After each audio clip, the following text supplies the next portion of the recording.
Ito parang isa na to sa pinakamura tapos pinakapormadong Raider na nakita ko dito sa warehouse nila.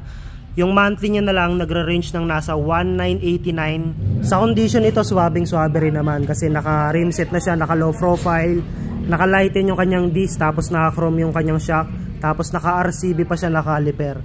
Tapos meron pa siya mga gold bolts dito sa may bandang taas, naka-single shifter, tapos yung kanyang swing arm, naka-ano na rin, naka-chrome, tapos naka-flat seat.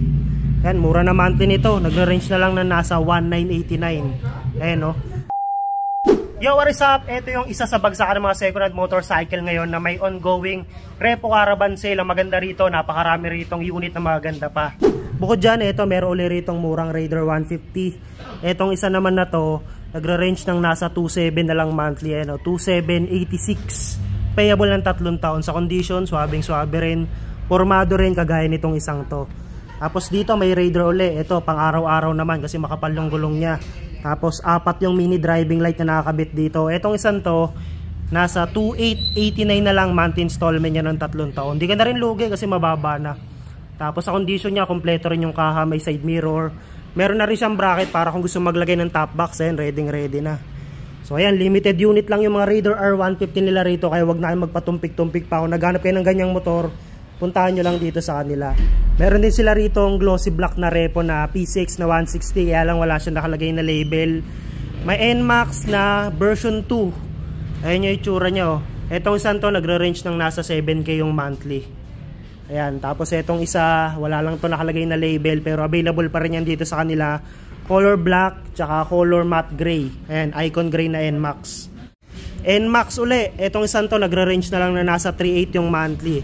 10K yung down, 4,500 yung monthly, pero may bawas pa na 700, kaya naging 3,800 na lang monthly. Ayun yung itsura na NMAX nila, wala lang visor. Sa P6 nila na 160, meron dito tag 6,300 na lang halos pumapalo yung monthly. Ayan, no? 7,000 yung monthly, less 700, kaya naging 6,300 na lang. NMAX ulit na B2, etong isang to halos bagong-bago pa, nasa 10K yung down, 6,900 yung monthly, rebate ng 700 pesos. Ayun yung itsura ng NMAX nila. Pagdating sa mga semi-automatic nila kagaya ng Suzuki Smash, yung monthly nito naglalaro na lang halos ng nasa 1,890. Ayan, no? Color black. Etong color red naman nila nasa 1,890 rin. Ayan, no?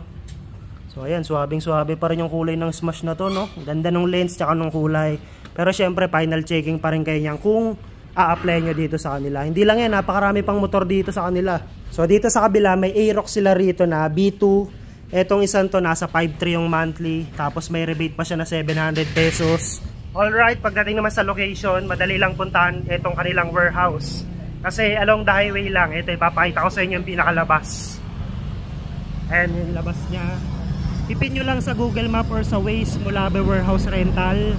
Ayan, may kita nyo na tong warehouse nila, pasok lang kayo dito sa kanila.